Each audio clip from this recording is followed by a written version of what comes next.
qu'on veut toujours faire vite, on veut faire vite et bien, ça c'est la pire expression je crois qui peut être liée à la dette technique, c'est que on va sacrifier la qualité à la rapidité.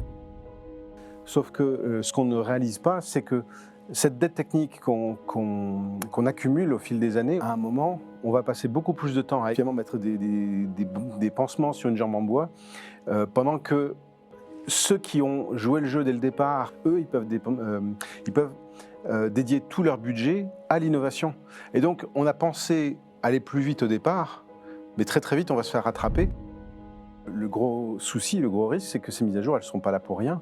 Elles correspondent effectivement à des vulnérabilités qui ont été détectées, qui sont potentiellement connues des hackers. Et donc, si j'attends un petit peu pour faire cette mise à jour, même juste un jour ou deux, eh ben, j'augmente très fortement les risques de me faire attaquer. On appelle dans le développement logiciel, c'est le KISS, le Keep It Simple Stupid. Plus c'est lisible, plus c'est transparent, plus c'est clair, moins on aura de problèmes. C'est valable également dans le matériel. Donc quand je vois que tel morceau de code a été écrit avec les pieds et que moi je dois le réparer, je vais le réparer avec les pieds aussi.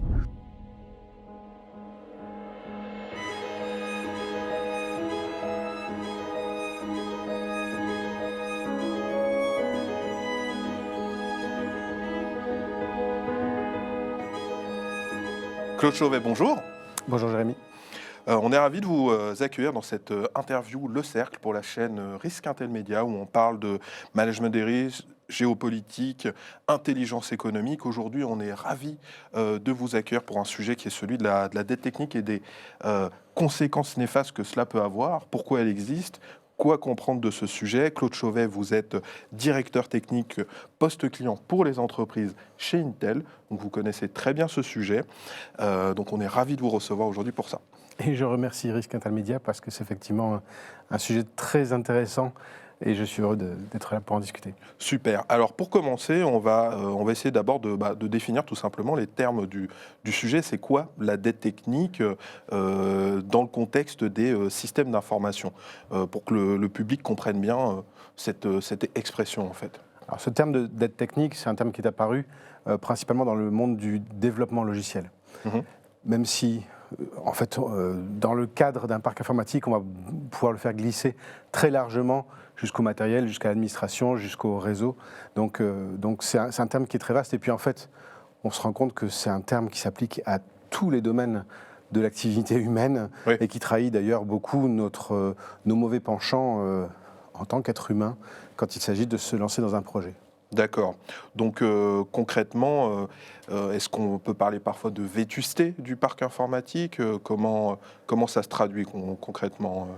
Alors, ça se traduit surtout par le fait de ne pas se donner les moyens d'accomplir le projet dans les formes.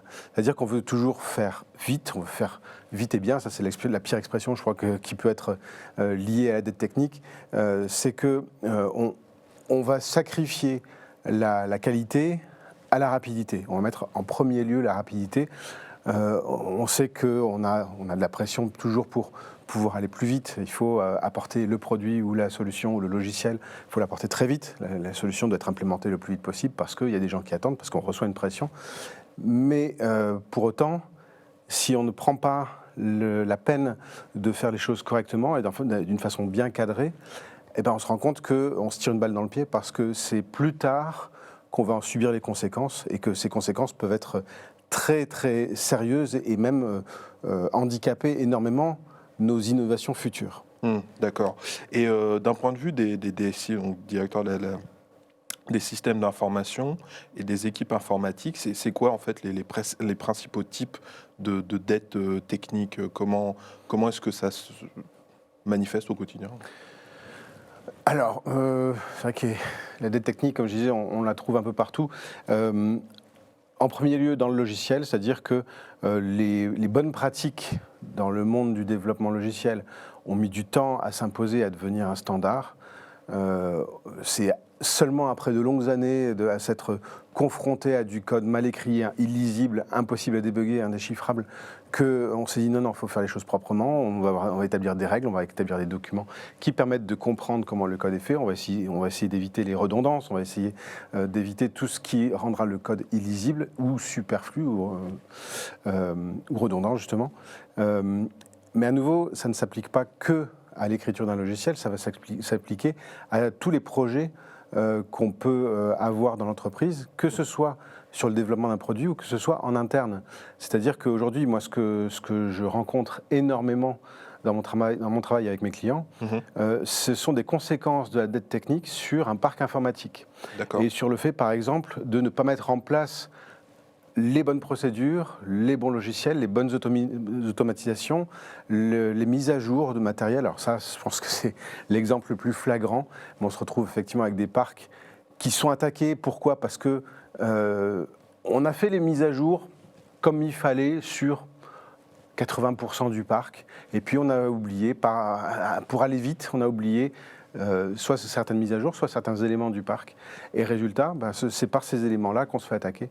Et donc les conséquences peuvent être très très fortes, même si on a l'impression d'avoir grosso modo fait les choses comme il fallait. Le temps, c'est vraiment le critère le plus important, c'est-à-dire que quand on a cette pression il faut que le projet sorte, il faut que le logiciel soit disponible, il faut que la mise à jour soit faite, on se rend compte que le temps est l'ennemi.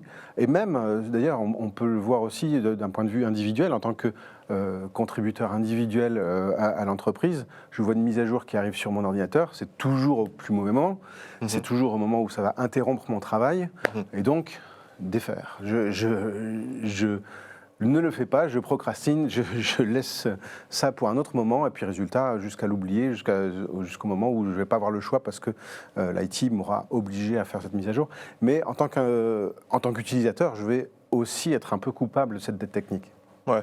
Donc en tant qu'utilisateur, salarié, nous, on remarque notamment, il y a toujours cette distinction entre le grand public, je dirais, et les initiés. Et pour le grand public, une mise à jour, c'est embêtant, c'est contraignant, ça rend l'ordinateur pas accessible pendant un moment. Mais à part ça, sinon, ça sert à quoi en réalité une mise à jour? Parce qu'il faut dire, il y a aussi cette crainte qu'ont certains de l'obsolescence programmée que créeraient les mises à jour. Mais au fond, une mise à jour, ça sert à quoi? Effectivement, il y a beaucoup de craintes autour des mises à jour. Est-ce que je vais alourdir mon système? Est-ce que je vais perdre je vais hériter de nouvelles habitudes dont je n'ai pas envie? Ça va me prendre du temps pour m'adapter. Mais il ne faut pas oublier qu'on a des mises à jour de fonctionnalités, mais on a aussi des mises à jour qu'on appelle les mises à jour critiques ou importantes, qui sont des mises à jour de sécurité, sur lesquelles on n'a pas le droit de laisser du temps. Il faut les faire immédiatement. Ça fait partie de la pratique numéro 1 pour un parc informatique, une mise à jour de sécurité, que ce soit sur un driver, que ce soit sur le BIOS, que ce soit sur l'operating system, le système d'exploitation, il faut la faire. Et c'est vrai que souvent les deux mises à jour se mélangent, c'est-à-dire qu'on fait une mise à jour de sécurité, mais on va aussi récupérer des fonctionnalités ou changer son apparence ou changer la façon de travailler. Et résultat, il y a une approche sur ces mises à jour de défiance un petit peu de la part d'utilisateurs. Et d'ailleurs, ça ne concerne pas que l'ordinateur, le téléphone, la tablette, même la console dans le salon. Allez, mise à jour, veuillez télécharger 4 gigas de données pour pouvoir faire la mise à jour. C'est toujours au moment où le petit dernier veut jouer à son jeu, ou l'ado veut mettre son film, et donc on ne le fait pas. Mais le gros souci, le gros risque, c'est que ces mises à jour, elles ne sont pas là pour rien. Elles correspondent effectivement à des vulnérabilités qui ont été détectées, qui sont potentiellement connues des hackers. Et donc, si j'attends un petit peu pour faire cette mise à jour, même juste un jour ou deux, j'augmente très fortement les risques de me faire attaquer et les potentiels dommages liés à cette dette technique. Alors, sur 2 jours, je ne vais pas vraiment parler de dette technique, surtout que dans le cas d'une mise à jour, c'est relativement facile à faire. Mais quand on parle d'un parc informatique complet, en fait, il peut y avoir énormément de complexité liée à ces mises à jour du point de vue de l'administrateur IT. Le DSI, en fait, va chercher à avoir des process les plus automatisés, les plus simplifiés possibles. Sauf que quand on est sur un parc qui est très très hétérogène, ça peut rendre les choses extrêmement complexes, de son point de vue. Et l'utilisateur, lui, ne va voir que sa mise à jour à lui, mais c'est vrai que le DSI va être confronté à des choses bien plus complexes à mettre en œuvre. c'est vrai qu'on ne se rend pas forcément compte, mais quand on travaille en fait dans une grande entreprise ou même une PME, on peut avoir, j'imagine, quand on est DSI, à administrer peut-être des centaines, voire des milliers d'appareils. Est-ce que vous avez déjà vu, vous, dans votre pratique, parce que j'en discutais avec un RSSI un jour qui me disait, il y a une partie des appareils qui sont sur Windows XP, une autre sur Windows 7, une autre qui a tel type de processeur, une autre qui n'a pas le même type de matériel, une autre qui est sur, je sais pas, Intel V Pro, une autre qui n'y est pas. C'est quelque chose qu'on voit souvent. Comment on gère cette Oui, complexité, en fait et c'est quelque chose qui, effectivement, complique beaucoup la vie et le travail d'un gestionnaire de parc. Surtout la partie système d'exploitation, d'ailleurs, parce que c'est là qu'on se retrouve obligé d'avoir des process en fonction du système d'exploitation. Le processeur lui-même n'a pas vraiment beaucoup d'impact, si ce n'est par sa génération, parce qu'il est associé à un chipset, il va être associé à une carte Wi-Fi, à une carte LAN, avec d'autres composants qui sont à l'intérieur de la plateforme, qui peuvent être très très disparates. D'accord. Et là aussi, si je me retrouve avec des cartes Wi-Fi de plein de constructeurs différents, que chacun a son mécanisme de mise à jour bien particulier, je ne vais pas pouvoir me dire, allez, demain, tout est mis à jour, tout le parc sera mis à jour. Et très souvent, c'est le problème qui se pose, c'est-à-dire que dans un réseau très hétéroclite, avec des machines très disparates, on met beaucoup de temps avant d'arriver à la saturation, d'arriver à un parc entièrement patché et qui n'est plus vulnérable à la faille qui a été détectée. Et ça, pour les pirates, la dette technique, c'est, j'imagine, les cybercriminels, une opportunité. Mais concrètement, ça peut avoir quoi comme impact? Est-ce que ça va être des ransomware plus efficaces? Est-ce que ça va être des vols de données? Concrètement, quel va être le prix à payer quelque part? Alors là, en fait, c'est extrêmement vaste. Et justement, là, pour le coup, le matériel et le logiciel sont aussi coupables l'un que l'autre. C'est-à-dire que quand je développe une application, mais que j'ai accumulé des centaines, des milliers, des centaines de milliers de lignes de code qui sont mal écrites, qui sont potentiellement source d'attaques et de vol de données, par exemple, ou de vol de mots de passe, cette dette technique, je ne l'ai pas encore subie, mais ça risque de me claquer dans les doigts à un moment, et en particulier quand matériel plus logiciel se combinent pour que, par une faille matérielle, on attaque le logiciel, ou vice-versa. Donc, quand on accumule une dette technique des deux côtés, pour les pirates, c'est très intéressant, parce qu'effectivement, on va avoir une surface d'attaque qui est doublée, voire qui est démultipliée. Et donc, c'est très important, non seulement d'avoir des bonnes pratiques, d'arriver à avoir beaucoup d'automatisation dans la façon de faire les choses, donc à nouveau dans du développement aussi bien que dans la gestion d'un parc, mais il faut aussi arriver à saisir les technologies qui existent, les aides qui existent pour pouvoir être le plus homogène possible et finalement avoir moins de questions à se poser, parce que c'est ça qui va compter. Plus c'est simple, plus je vais y arriver et moins je serai vulnérable. On l'appelle dans le développement logiciel, c'est le KISS, le Keep It Simple Stupid. C'est vraiment la pratique qui fait que plus c'est lisible, plus c'est transparent, plus c'est clair, moins on aura de problèmes. C'est valable également dans le matériel. Bonjour les amis, avant de continuer cet entretien, ce petit message pour vous inviter à liker, commenter, vous abonner évidemment à notre chaîne en cliquant sur la petite cloche afin de nous envoyer de la force et de nous soutenir dans nos projets. Allez, merci beaucoup, c'est reparti pour cet entretien. Vous indiquiez au début, la dette technique quelque part, c'est quand on se dit je veux aller vite, et puis bon, le reste, je verrai un peu après, quoi. Mais on veut aller vite souvent pour innover. Mais est-ce que c'est compatible de toujours se poser la question de est-ce que mon système est mis à jour, est-ce que j'ai une harmonisation de mon parc informatique, et en même temps d'être agile et innover? Est-ce que c'est contradictoire en fait? Ou est-ce que... Souvent, il y a un équilibre à trouver entre les deux. Et d'ailleurs, on a une expression aussi qui est le mieux est l'ennemi du bien. Donc, si on veut arriver à quelque chose de complètement lisse, complètement bien fait, effectivement, on risque de jamais y arriver. Entre-temps, on sera fait dépasser. Donc, c'est ça aussi le risque. C'est aussi le risque compétitif qu'il faut pouvoir aller vite. Sauf que ce qu'on ne réalise pas, c'est que cette dette technique qu'on accumule au fil des années, au fil des lignes de code, au fil des générations de postes qui sont dans le parc, à un moment, on va passer beaucoup plus de temps à écoper et à calfeutrer et à finalement mettre des pansements sur une jambe en bois, pendant que ceux qui ont joué le jeu dès le départ et qui ont fait les choses correctement et qui sont dans un environnement sain, eux, ils peuvent dédier tout leur budget à l'innovation. Et donc, on a pensé aller plus vite au départ, mais très très vite, on va se faire rattraper. Il y a une étude, c'était OutSystems en 2021, qui montrait que dans les grandes entreprises, on allait dépenser jusqu'à 41% du budget informatique, juste pour combler la dette technique. 41%. Ouais. Dans les PME, c'était un peu moins, c'était 27%. Mais c'est un chiffre énorme, surtout quand le budget lié à l'innovation, généralement, est dans l'ordre du tiers, donc 30-33%. Donc on voit qu'en fait, on s'épuise.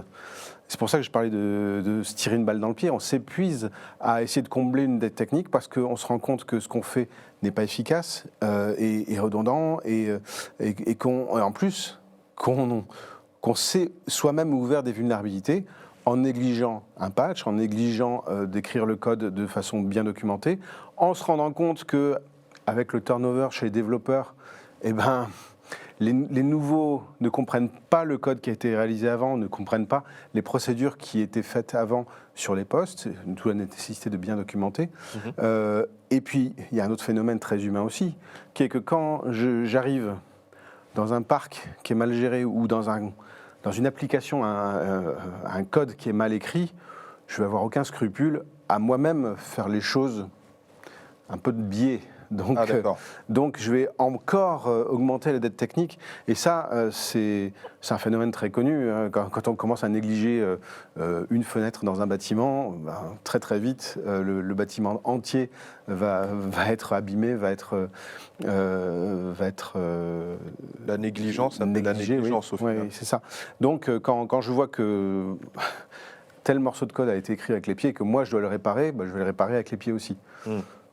Et ça, c'est quelque chose, on rappellera, parce que c'est vrai que ceux qui se disent qu'il faut aller plus vite que le concurrent, a priori, je crois que c'est une PME sur deux fait faillite lorsqu'elle a été victime d'une cyberattaque réussie. Donc, vivre une cyberattaque, c'est quand même, c'est potentiellement fermer sa boîte.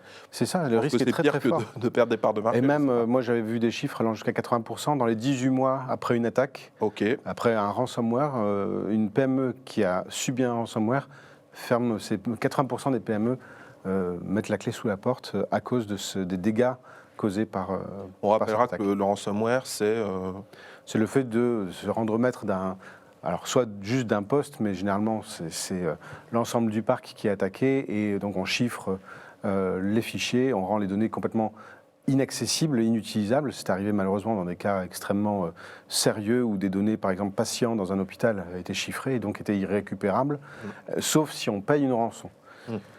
Chose que normalement on ne fait pas. Ouais. On conseille de ne pas payer la rançon, n'est-ce pas? Sinon, forcément, ça peut créer un appel d'air. Mais on a identifié le problème, mais selon vous, et de ce que vous voyez, parce que forcément, Intel, vous équipez beaucoup d'entreprises, les meilleures pratiques pour identifier, quantifier et éviter la dette technique, qu'est-ce qu'on fait? Moi, je suis un RSSI, un DSI, je regarde cette émission. Qu'est-ce que je fais? Qu'est-ce que vous me conseillez en fait? Alors là, c'est sûr, si je pars de zéro, j'ai un gros travail à faire. Déjà, il faut que j'identifie les endroits où se situe ma dette technique. Que ce soit donc dans du matériel, dans du logiciel, dans des process, dans une façon de travailler. Et donc, il faut que j'arrive à identifier ça. Ce qui va être très très important, une fois qu'on l'a identifié, c'est de pouvoir bien décrire les bénéfices qu'on aura à virer cette dette technique, à s'en rendre maître et à la réduire, voire à l'annuler complètement. Parce que ne faut pas oublier qu'on est toujours dans un process où on court toujours après le temps. Et donc, si je dis stop, là j'ai un problème, il faut le résoudre, Ah oui, mais ça veut dire que pendant ce temps, rien d'autre ne se passe. Donc, ton temps, ton temps, tes ressources, ton budget, tu vas l'utiliser à réduire la dette technique.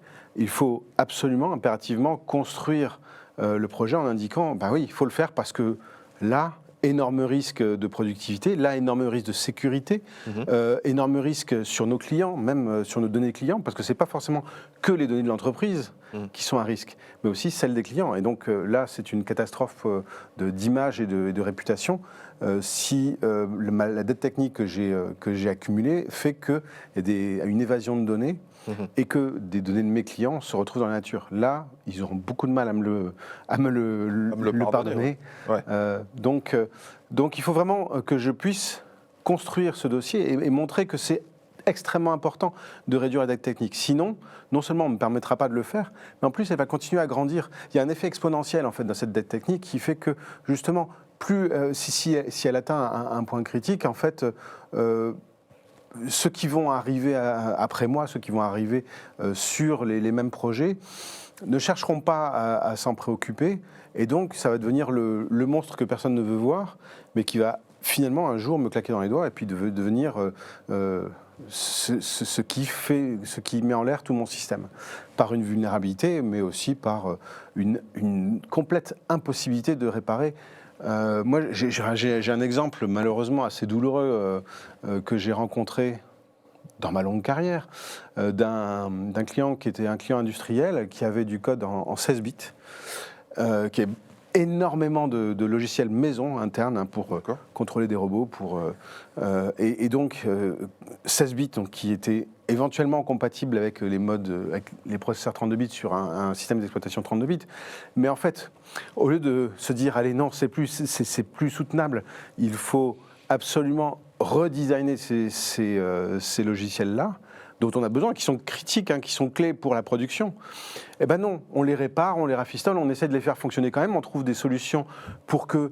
on trouve des émulateurs où on trouve une façon de tourner quand même sur un Windows 32 bits, par exemple, avec des effets qui sont parfois assez difficiles à prédire. Là, on avait une latence très forte quand on lançait certains process.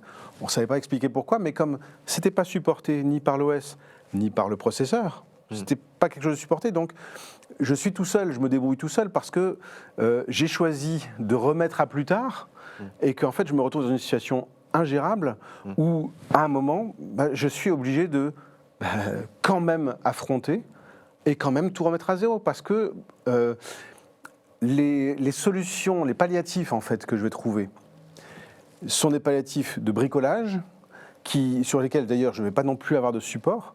Les solutions Microsoft pour continuer à faire tourner des logiciels 16 bits sur un Windows 32 bits sont déconseillées par Microsoft. D'accord. Donc, même si j'arrive à trouver une solution, je serai tout seul. Et puis, c'est une solution qui va de toute façon rencontrer un mur à un moment. Et qui me dit en plus que dans les briques logicielles qui me permettent de continuer bon gré mal gré, il n'y aura pas des vulnérabilités également qui vont représenter un gros danger.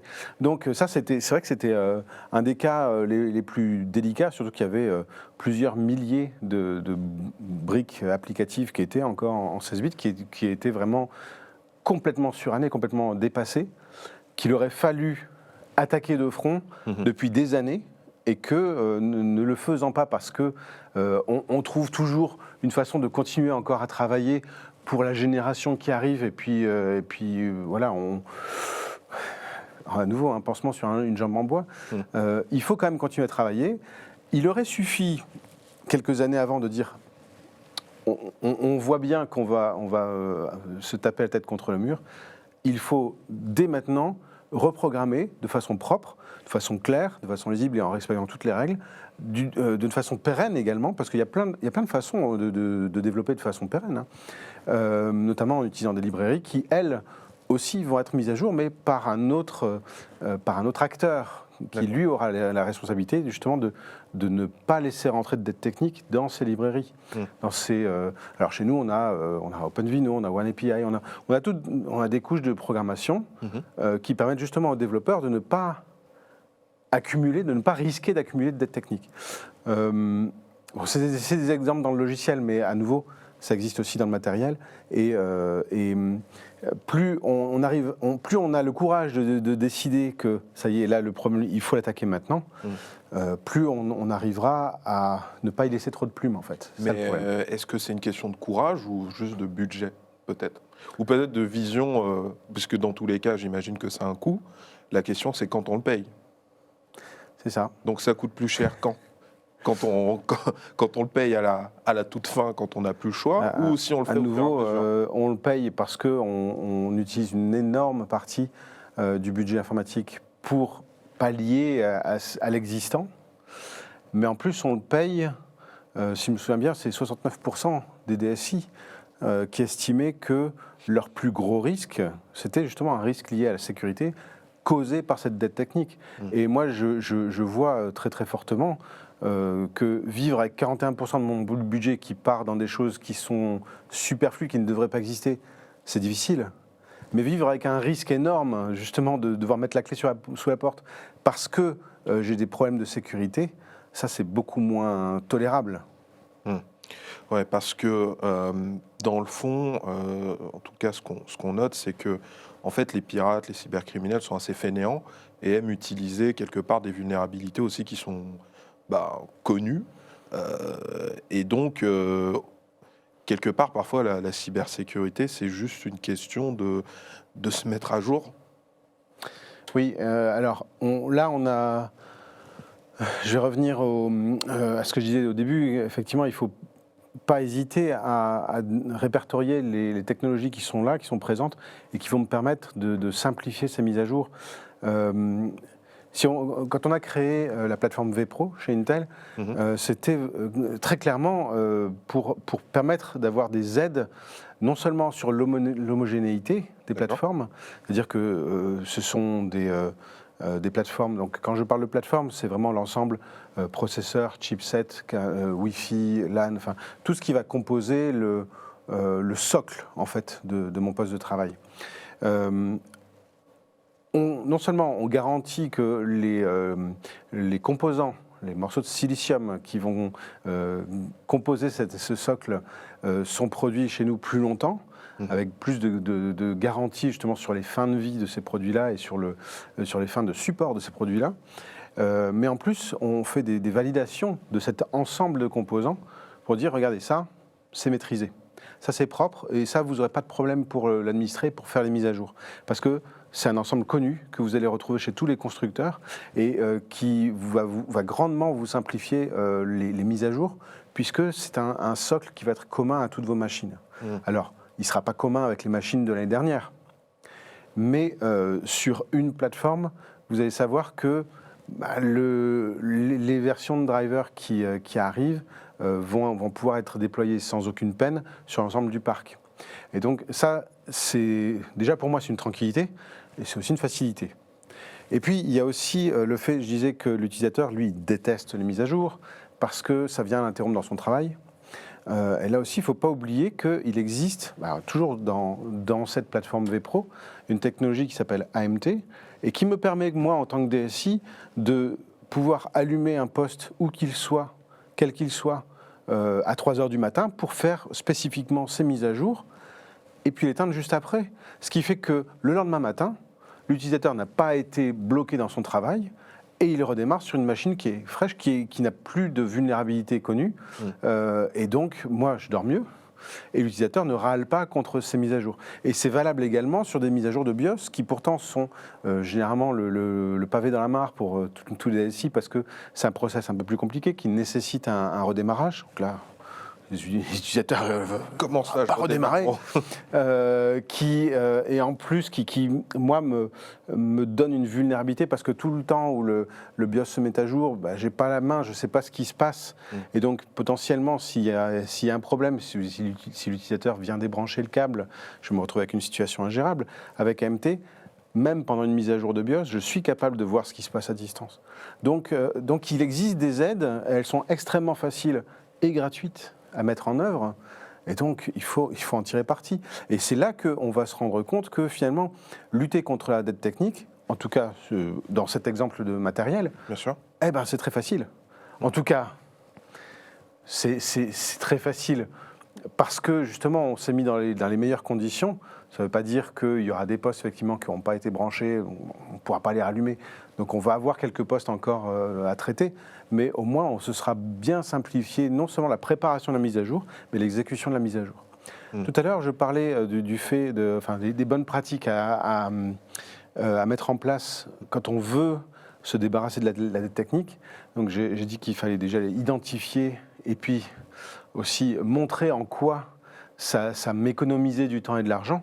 Là, on est pile dedans. C'est-à-dire qu'effectivement, si j'ai un package bien plus simple à préparer et qu'en plus je peux le distribuer d'une façon bien plus certaine, même sur des bornes, des kiosques, donc des appareils qui n'ont pas d'utilisateurs affectés, si je peux, moi, le contrôler à distance, ça sera bien plus simple. Dans la suite des étapes, puisque j'avais un peu perdu le fil, une fois que j'ai expliqué ce que je devais faire pour réduire la dette technique, il faut aussi justement que je fasse cette catégorisation que les utilisateurs ne font pas forcément, mais entre une mise à jour critique et une mise à jour de fonctionnalité. C'est la mise à jour de fonctionnalité, peut-être qu'elle pourra être séparée, traitée dans un autre fil, dans un autre rythme qu'une mise à jour critique. Une mise à jour critique, on ne doit pas l'arrêter. On doit pouvoir l'effectuer et vraiment s'en débarrasser, entre guillemets, la laisser derrière. C'est traité. On sait qu'il y avait une vulnérabilité qui a été soumise, qui a été rendue publique. On s'en débarrasse, point. Donc cette catégorisation de la dette technique, elle est aussi très importante parce qu'on ne traite pas tout dans le même rythme, on ne traite pas tout dans le même flux. Des mises à jour, des réparations entre guillemets de fonctionnalités, c'est pas aussi critique. Des réparations de documentation, c'est pas aussi critique qu'une vulnérabilité au niveau de l'authentification ou au niveau d'un vol de données.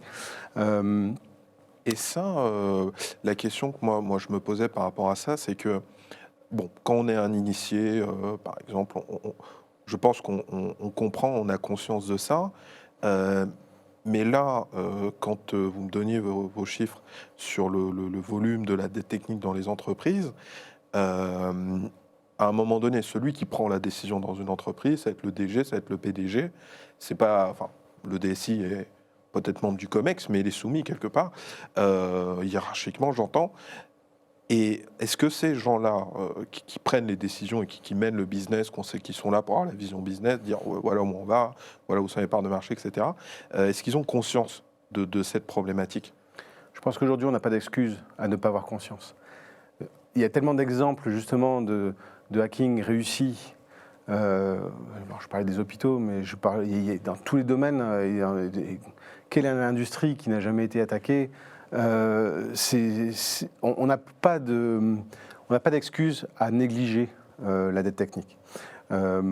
C'est un terme qui n'est pas forcément encore bien passé dans le vocabulaire des échanges entre un DSI et un DG, effectivement, mais il faut le rendre visible, et donc il faut aussi illustrer les risques à ne pas le faire et illustrer les bénéfices à le faire.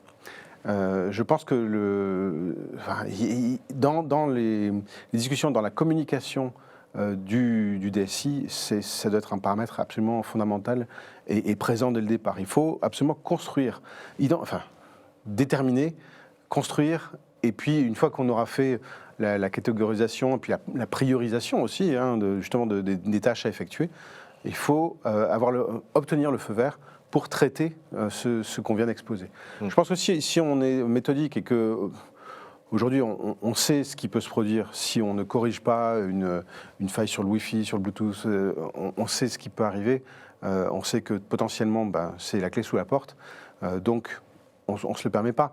Et il y a eu tellement de vols de données, de fuites de données, de dossiers qui se retrouvaient justement publics ou mal utilisés. Aujourd'hui, sincèrement, on n'a pas d'excuse de mettre ça sous le tapis. Oui, et puis moi je discutais avec différents interlocuteurs. Ce que j'ai noté, c'est que on a des cas assez médiatiques de cyberattaques. On a pu avoir France Travail, on a pu avoir les prestataires là, de tiers payants de mutuelles. On en a d'autres. L'actualité en est remplie. Mais ce que je trouve toujours intéressant dans la manière dont on nous informe sur ces fuites de données massives, il y a une fuite de données, attention. mais on nous dit rarement pourquoi. Et moi, j'ai des interlocuteurs qui me disent, oui, mais tu imagines, si je communique en disant, je me suis pas occupé de la dette technique, ou alors on n'a pas fait les mises à jour qu'on aurait dû faire, non seulement on va dire quelque part au public, oui, on a perdu vos données, mais en plus de ça, c'est un peu notre faute parce qu'on est, pardon du terme, un peu des guignols quelque part, parce qu'on n'a pas fait des choses un peu simples. Donc ce qu'il faut se dire aussi, moi j'ai l'impression, c'est euh, à un moment donné, oui, le PDG, le DG, peu importe, peut mettre en danger l'image de marque de son entreprise pour une question qui est quand même, somme toute, j'ai l'impression, assez basique finalement, C'est toujours de mettre la poussière sur le tapis, qualité quoi. versus rapidité. Hmm. Et effectivement, au final, ça restera le DG qui en est responsable. On sait que les 85% des attaques, c'est l'interface chaise-clavier, l'utilisateur, qui en est responsable. C'est une erreur, c'est une hésitation ou un mauvais comportement humain qui en est responsable. Mais aujourd'hui, j'ai toutes les armes justement pour me mettre à jour, pour fournir les bonnes solutions, aussi bien pour se prémunir contre les ransomware, pour arriver à détecter les malwares qui peuvent éventuellement quand même arriver. Donc, en tenant compte du fait que l'erreur humaine est là à 85%, si moi, je n'ai pas pris les mesures, je n'ai pas utilisé les solutions, les outils qui existent, c'est quand même moi le responsable. Et effectivement, je ne vais pas parler de guignol, non, c'est un terme un peu cruel. Je pense que de toute bonne foi, on a souvent la tête dans le guidon, hein. Malheureusement, c'est aussi une constante dans l'informatique. Il faut avancer, il faut avancer, il faut avancer. Et donc, on ne prend pas le temps de respirer, de voir les choses de façon plus globale. Il faudrait justement à un moment s'arrêter et regarder dans la globalité quels sont les points qui nécessitent vraiment qu'on se pose dessus, quitte d'ailleurs à tout remettre à zéro et à reconstruire quelque chose de propre. Et sujet qui est quand même dans l'air du temps, mais moi je pense qu'il faut absolument qu'on l'aborde. On voit notamment, alors je crois que c'est le PDG de... Bref, en tout cas, on voit des acteurs informatiques qui disent que ça ne sert plus à rien d'apprendre à coder. Parce qu'aujourd'hui, avec l'IA, on peut coder, et donc, n'importe qui peut coder, n'est-ce pas? Mais concrètement, est-ce que l'IA, il n'y a pas un risque de perte de qualité du code, de perte de compréhension aussi du code, si c'est une IA qui code, de perte de qualité, ou alors, je ne sais pas, c'est la panacée pour éviter la dette technique? Alors, c'est un exemple que j'aime beaucoup. Effectivement, l'IA, on la rend capable de faire plein de choses. Et c'est vrai que pour écrire du code, sincèrement, j'ai plein d'exemples où non seulement le code fonctionne bien, fait ce qui est attendu, est particulièrement lisible. C'est à nouveau ce que je disais, un code qui est clair, qui est bien documenté et qu'on arrive à débugger après. C'est un code qui aura beaucoup moins de vulnérabilité. Et s'il faut faire intervenir quelqu'un, un expert, justement pour arriver à comprendre ce qui peut y avoir comme bug, comme défaut, il arrivera tout de suite à le lire. Faut pas donner trop à l'IA, faut pas lui donner trop de crédit non plus, dans le sens où, oui, effectivement, une IA aujourd'hui est parfaitement capable de nous sortir du code, mais on fait rarement un projet qui s'arrête à une description simple. Généralement, il y a des choses à rajouter, il y a beaucoup d'étoffement à faire, beaucoup d'évolution et d'innovation à faire dans un code. Alors, oui, on a aussi des IA qui vont être capables de relire du code pour me dire où il y a des problèmes. Mais à un moment, on sait très bien que l'IA n'est pas infaillible non plus. Donc, qui c'est qui va corriger la correction qu'a faite l'IA de ce qu'a produit l'IA? En fait, le gros risque qui est ici, c'est d'accumuler, non pas de la dette technique, mais du fouillis, c'est-à-dire qu'à un moment, on n'y comprendra plus rien. Si mon code qui a été généré par une IA est corrigé par une IA, 6 mois après, je veux intervenir parce que je me rends compte que les mots de passe, je fais entrer, ça fonctionne. Non, il faut que je sois capable de relire. Donc, pour des morceaux bien spécifiques de code, effectivement, on peut réutiliser ce qui existe déjà, et l'IA sait très bien le faire. Mais pour autant, il faut absolument que l'humain et l'intelligence humaine soient capables de bien déchiffrer comment fonctionne un code, qui a été fait d'ailleurs dans les règles de l'art. Hein. C'est quelque chose de très important aujourd'hui. On ne se permet plus d'accumuler des lignes de code. Attention, hein, je ne me souviens plus du chiffre, mais plus on a de lignes de code, plus la dette technique, enfin plus les risques de vulnérabilité sont exponentiels. Bien sûr. Et donc, plus on a de lignes de code qui viennent du passé, qui sont juste un héritage pas forcément utile, mais comme on ne sait pas bien, on le garde, on le conserve. Ça, c'est aussi un travers de développeur où je vais le rajouter au cas où j'en ai besoin. Donc, on se retrouve avec des monstres finalement qui sont forcément pleins de vulnérabilités. Et là, on est exactement dans ce qu'il ne faut pas faire. Donc, gardons le code vraiment très simple. Et puis, permettons-en la relecture. Ne nous soumettons pas trop à l'intelligence artificielle pour faire le travail à notre place à ce niveau-là, et en particulier sur le côté des bugs. Le côté des bugs, il faut qu'un être humain soit capable de comprendre où va le code, comment il fonctionne, et aussi d'ailleurs qu'on puisse laisser la répartition du travail, du workload, en fait, à une couche dont c'est le boulot. Et juste ça, c'est-à-dire que si aujourd'hui dans un processeur, je vais avoir la partie CPU, la partie GPU et la partie intelligence artificielle, les NPU. Ouais, ça, je voulais y revenir.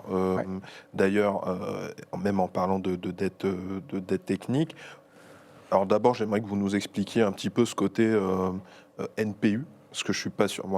Moi, je m'étais arrêté à CPU, GPU. Donc, c'est quoi le NPU? Et puis surtout, là, on a plein de nouveaux processeurs, comme vous dites, qui arrivent avec ces NPU.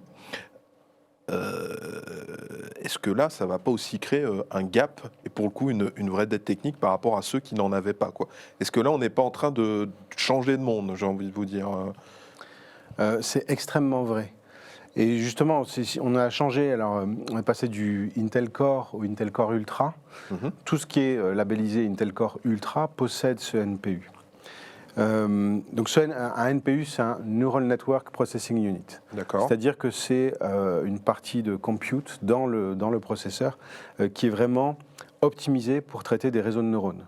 D'accord. Réseaux de neurones sur lesquels reposent en fait tous les modèles d'intelligence artificielle. Donc c'est une façon qui est en fait calquée sur le cerveau humain avec des neurones, des synapses et puis des coefficients qui viennent justement pour affiner le modèle et me fournir un modèle qui va être capable de reconnaître un animal ou une lettre ou de faire toutes les tâches aujourd'hui qui reposent sur l'intelligence artificielle. Donc le NPU, son but, c'est de traiter des modèles d'intelligence artificielle, mais le CPU le fait très bien. Okay. Donc, pourquoi j'ai besoin d'un NPU et pourquoi ça va me créer, effectivement, pour ceux qui n'auraient pas de NPU, ça va me créer une dette technique. Le NPU le fait d'une façon bien meilleure au niveau énergie que le CPU. Le CPU étant généraliste, il n'est pas optimisé pour faire du réseau de neurones. Le NPU, lui, ne fait que ça. Le GPU, il est un peu entre les deux, c'est-à-dire qu'il est capable de traiter des tâches graphiques, mais pas que.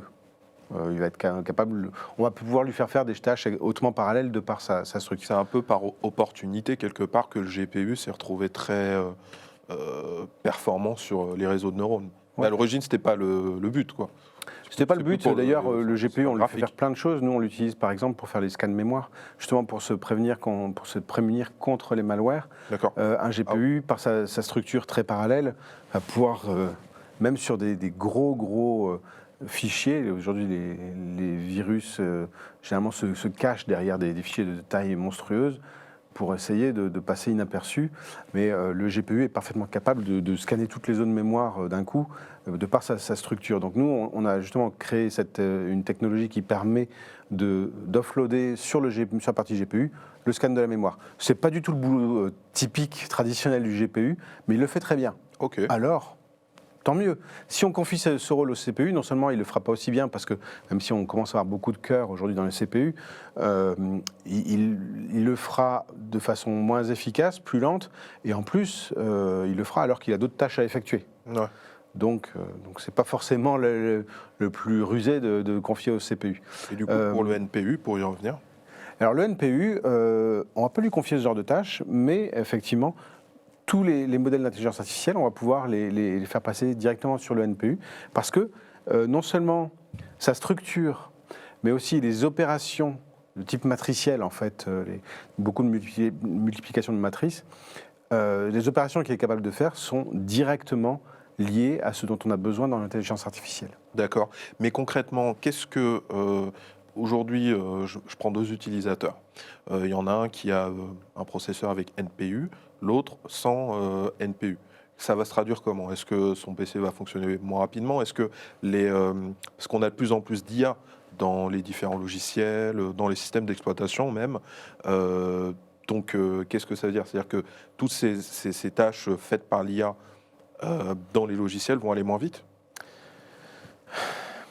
C'est un risque potentiel, c'est pas le plus gros risque, effectivement. Le fait d'avoir un NPU va pouvoir soulager le processeur qui, lui, va pouvoir traiter le reste des tâches plus vite. Donc, oui, d'un certain côté, on peut se dire que c'est pour avoir plus de performance. Moi, je pense que la dette technique, elle n'est pas là. Elle est surtout sur le côté énergétique. Comme j'ai dit, le NPU, il est très, très bon pour traiter de façon efficace énergétiquement l'intelligence artificielle. Si je fais 3 calls, 3 visioconférences dans la journée, 3 visios d'1 heure, et on est dans une fourchette basse, et que pendant cette visioconférence, je vais utiliser l'annulation des bruits parasites, le détourage de mon visage pour me mettre sur un fond d'écran, un arrière-plan virtuel. Ça, c'est de l'IA. Mais les gens ne savent pas. Alors, c'est pas forcément que de l'IA. D'accord. Mais... disons qu'il y a 4 ans, c'était pas de l'IA. Mais l'IA le fait tellement mieux. Ouais. Aujourd'hui, il suffit d'écouter. Enfin, j'ai un marteau piqueur qui se met en route dans ma rue. Il n'y a personne sur le call qui s'en rend compte. Il y a 6 mois, j'étais je suis désolé, j'ai des travaux dans ma rue. Et c'est là que je me suis rendu compte que ah bon, on n'entend rien. Ça, c'est l'IA qui en est capable. Un algorithme purement mathématique pourrait annuler certains bruits assez répétitifs, assez précis, mais pas isoler à ce point les fréquences et pas détecter tout ce qui est parasite. Donc, pour le son, c'est flagrant, l'IA est très efficace. Pour l'image, pareil. Aujourd'hui, mettez-vous devant un système récent et puis justement tournez un peu le fauteuil à amener des objets, vous verrez que la réaction est bien meilleure que ce qu'on pouvait avoir comme détourage quand on faisait encore du filaire, entre guillemets, et que c'était... j'avais des artefacts sans arrêt, et puis tout d'un coup, pof, on voyait apparaître un bout de mon bureau. Donc l'IA le fait extrêmement bien, avec beaucoup de réactivité. Le point noir, c'est que aujourd'hui, pour l'annulation de bruits parasites, par exemple, le niveau de compute nécessaire pour arriver à avoir quelque chose d'aussi confortable que l'expérience qu'on en a aujourd'hui, c'est 50 fois ce qu'on avait en 2021.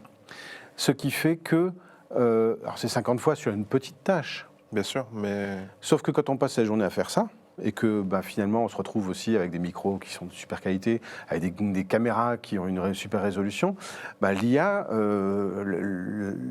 la consommation liée à toutes les tâches qui sont en IA, si en plus je fais de la transcription en simultané de tout ce qui se dit dans la réunion, tout ça c'est de l'IA. Donc on se rend compte qu'à un moment, le niveau de consommation énergétique va être extrêmement élevé. Si on amène un NPU, c'est justement pour pouvoir avoir un processeur dédié qui, lui, le fera sans trop consommer. On a une efficacité qui est au moins 10 fois supérieure dans un NPU que dans un CPU pour faire ce genre de tâches-là. Le CPU, à nouveau, il fera très bien le reste des tâches. Lancer Teams et puis montrer mon PowerPoint pendant que je suis en train de faire un enregistrement, etc. Ça, le CPU, il fait ça très bien. Il est généraliste, c'est son boulot. Le détourage ou bien le traitement du son ou bien la reconnaissance des mots qui sont prononcés, voire la traduction simultanée, ça c'est l'IA, c'est le NPU. Et on voit bien que entre 2 postes, un qui aurait un processeur Core et l'autre qui aurait un processeur Core Ultra, au bout de 3 heures de visio, il y en a un qui sera très très chaud et qui aura un ventilateur qui tourne très très vite. Et si jamais j'ai travaillé sur batterie, j'aurai plus grand chose comme batterie. Alors que justement, celui qui aura un Core Ultra, et donc ce NPU, il aura été capable d'être beaucoup moins gourmand en termes d'énergie, d'avoir un fonctionnement aussi plus fluide, parce qu'effectivement, on se retrouve avec des téra opérations par seconde qui sont confiées à un NPU plutôt qu'au CPU. Oui. Et donc, elle va être là, ma dette technique. C'est-à-dire que sur 2 postes, un qui a été prévu pour l'IA et l'autre qui ne l'a pas été, de plus en plus, on se rend compte que l'IA est omniprésente dans le système d'exploitation, dans les applications, dans les recherches. Tout ce que je fais sur mon poste, de plus en plus, ça repose sur de l'IA. On peut le faire bien, ou on peut le faire d'une façon extrêmement lourde et peu efficace. Moi, je me souviens encore très très fortement des années BitLocker, du tout début de BitLocker, quand, pour des questions de sécurité, et ça ne se débattait pas, il fallait mettre du chiffrement sur les postes. À partir du moment où BitLocker a été disponible, tous les postes mobiles d'une entreprise étaient bitlockés, et on mettait du chiffrement, sauf qu'on n'en était pas encore à l'ère du SSD, et qu'en plus, les processeurs n'avaient pas encore des accélérations matérielles pour la crypto. Ce qui fait qu'un poste qui était extrêmement bien spéqué, on activait BitLocker, tout d'un coup il était extrêmement lent, peu réactif, l'utilisateur pleurait d'avoir quelque chose en cliquant sur fichier, sauvegarde, ouvrir ou sauvegarder sous, on avait une latence extrêmement forte, alors qu'on avait le haut de gamme des machines. On va vraiment avoir la même chose, c'est-à-dire qu'aujourd'hui, on est en train de se poser la question de mettre à jour les parcs informatiques, parce qu'il y a la fin de vie de Windows 10 qui arrive. Oui, très bien, effectivement, on va avoir des parcs qui seront plus modernes, qui auront des TPM 2.0, qui auront tout ce qui est nécessaire pour faire tourner Windows 11, et très souvent, c'est lié à la cyber, justement. C'est des questions de cybersécurité, pour être sûr qu'on a le chiffrement de la mémoire, qu'on a des protections BIOS, qu'on a en fait tous les éléments du Secure Core PC qui me permettent d'être en sécurité, et que mon parc soit en sécurité. Donc, très bien, on va mettre à jour nos parcs, mais si on loupe que ça y est, on est pile dans la charnière, pile dans la transition vers des tâches IA, et que les postes dans lesquels on investit aujourd'hui ne sont pas prêts pour l'IA, alors soit on croise les doigts très fort et puis on se dit non, les utilisateurs, les collaborateurs, de toute façon, ils ne vont pas voir passer, Copilot, ça n'existe pas, et puis voilà, on fait l'impasse dessus, et pendant 2 ans, on va pleurer. Donc je pense que cette dette technique-là, la même exactement que ceux qui ont regretté d'avoir fait le choix de continuer sur du HDD au moment où il aurait vraiment fallu passer au SSD. Ouais. Ah oui, ça coûtait plus cher le SSD. Mais bon, voilà, il y en a qui, à mon avis, y ont joué leur carrière sur un mauvais choix de matériel, parce que justement, ça crée énormément de mécontentement, parce que l'usage n'était pas correctement aligné avec le matériel. Aujourd'hui, on a exactement le même problème qui va se produire. Alors, on est vraiment à la charnière, hein, ouais. Mais l'IA est en train de débarquer en masse, ouais. Au fil d'une mise à jour, justement. On va se rendre compte qu'on a des possibilités nouvelles que les collaborateurs vont très vite apprendre à utiliser. Parce que faire un résumé d'une réunion, aller me rechercher exactement quelle action je dois faire, et quel délai j'ai pour ça ou ça, trouver des informations dont j'ai besoin au jour le jour, oui, ça va faire partie du confort de base. Bien sûr. Donc, on va avoir besoin de l'IA très rapidement. Si on n'a pas prévu, si on n'a pas fait le choix du bon matériel, parce que effectivement, déjà, non, il faut penser à la fin de vie de Windows 10, donc on fait ça. Et le reste, on verra. On est pile poil dans la dette technique. Ouais. Donc la recommandation, et d'ailleurs ça c'est ce que nous on s'est dit aussi à la rédaction, c'est qu'en fait là si je suis un RSSI, DSI et que je suis en période de renouvellement de mon parc informatique, il faut absolument que j'ai en tête cette question des NPU. J'aime bien d'ailleurs cet exemple avec le SSD et le HDD, parce que c'est vrai que moi je me souviens quand je suis passé sur SSD avec mon ordinateur, on passe dans un autre univers. Et je pense qu'il y a beaucoup de gens qui ne se rendent pas compte d'à quel point l'IA est partout, parce qu'on parle de ChatGPT, certes, tout le monde en parle, mais en réalité, c'est la partie visible émergée de l'iceberg. là où visiblement le détourage, le fait d'avoir des comptes rendus de réunion et puis plein d'autres. Ça, par exemple, moi, je vous dis, je ne savais pas sur cette question du détourage. J'ai vu arriver ça dans les différentes plateformes de call, hein, de visio, mais à aucun moment je me suis dit, ah tiens, c'est de l'IA. Et puis j'imagine qu'avant, en effet, c'était pas de l'IA. Puis ensuite, on est passé sur de l'IA, mais personne n'a dit ça. Il n'y a pas eu une annonce, bonjour, voilà notre Exactement. solution. Donc je ne suis pas certain que tout le monde en ait conscience, quoi. Donc c'est De vrai plus en que- plus, les éditeurs communiquent dessus parce qu'effectivement, on sait qu'au niveau efficacité, en particulier dans la créativité, la partie créativité, l'IA générative ou même un Photoshop, aller détourer une image, aller recréer un arrière-plan par rapport à une image existante, l'IA, il n'y a pas mieux. Enfin, c'est vraiment tellement plus efficace pour arriver à obtenir ce qu'on veut. Donc, de plus en plus, ces éditeurs vont communiquer là-dessus. Mais c'est vrai qu'il y a énormément de choses qui sont arrivées pour lesquelles on a basculé sur des modèles de réseau de neurones et on s'en est pas rendu compte. Ouais. Mais aujourd'hui, ils sont installés. Et ça, c'est ce lien toujours entre le logiciel, enfin entre le hardware et le software, quoi. En fait, les deux doivent marcher. C'est un challenge pour nous.